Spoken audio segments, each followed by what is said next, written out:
నమస్తే welcome to our channel ఎన్నికల హామీలో భాగంగా మరొక హామీని ఈ రోజు కూటమి ప్రభుత్వం నెరవేర్చబోతుంది అదేంటంటే మత్స్యకారుల సేవలో అనేటువంటి పథకం ఏందంటే ఎప్పుడైతే వేట నిషేధం ఉంటుందో లేదా వేటకు హాలిడే ఉంటుందో అటువంటి సమయంలో మత్స్యకారుల కుటుంబాలకు 20,000 రూపాయల చొప్పున అందిస్తామని హామీ ఇవ్వడం జరిగింది ఆ హామీలో భాగంగానే దాదాపు 1,30,000 కుటుంబాలకు 258 కోట్ల రూపాయలతో ఈ రోజు మత్స్యకారుల సేవలో అనేటువంటి పథకానికి కూడా చంద్రబాబు నాయుడు గారు శ్రీకారం చుట్టనున్నారు. ఇక్కడ చూడండి, మత్స్యకారులకు పండగే నేడు మత్స్యకారుల సేవలో పథకానికి చంద్రబాబు శ్రీకారం.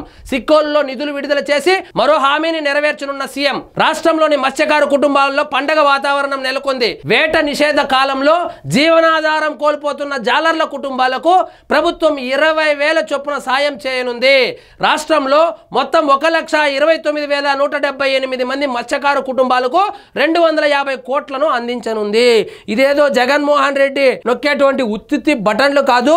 ఈ రోజే 250 కోట్ల రూపాయలను 1,29,178 కుటుంబాలకు అందించనున్నారు.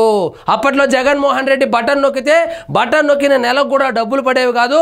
అలా కాకుండా చాలా పకడ్బందీగా ఏ పథకం తీసుకున్నా కూడా పారదర్శకంగా లబ్ధిదారుడికి అందేలాగా కూటమి ప్రభుత్వం అయితే చర్యలు తీసుకుంటుంది. ఇవి చూడండి, మత్స్యకారుల సేవలోని ఈ పథకానికి శనివారం శ్రీకాకుళం జిల్లా ఎస్చెర్ల నియోజకవర్గం బుడగపట్లపాలెం గ్రామంలో సీఎం చంద్రబాబు శ్రీకారం చుట్టనున్నారు.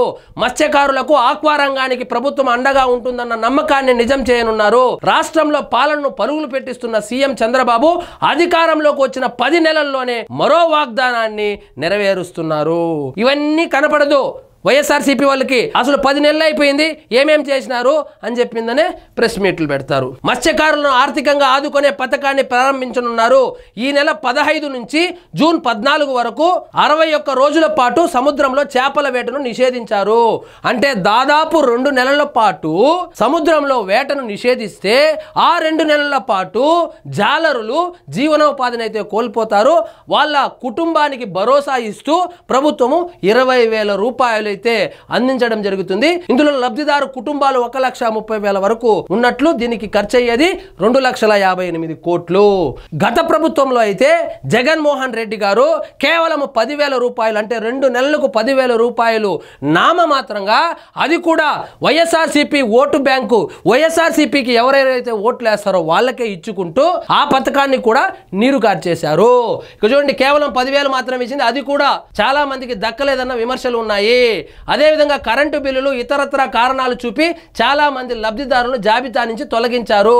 సో మీకు కరెంటు బిల్లు ఎక్కువైంది, మీకు కారు ఉంది, మీకు ఉద్యోగాలు ఉన్నాయి, మీరు ఇన్కమ్ ట్యాక్స్ పే చేస్తూ ఉన్నారని చెప్పి రకరకాల కారణాలు చూపించి అది కూడా ఎగ్గొట్టడంతో చంద్రబాబు నాయుడు గారి ప్రభుత్వము దాదాపు 1,30,000 కుటుంబాలకు లబ్ధి చేకూర్చేలాగా 258 కోట్ల రూపాయలతో ఈ మత్స్యకారుల సేవలో ఉన్నటువంటి పథకాన్ని ఈరోజు స్టార్ట్ చేయబోతుంది.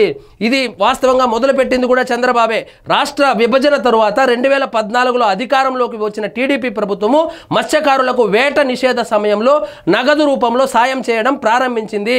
అది ప్రారంభించింది కూడా చంద్రబాబు గారే. తొలుత 2,000 చొప్పున సాయం చేసిన సీఎం చంద్రబాబు దాన్ని 4,000కు పెంచారు. దీనికి గాను 2014-19 మధ్య 788 కోట్లు అయితే ఖర్చు చేయడం జరిగింది.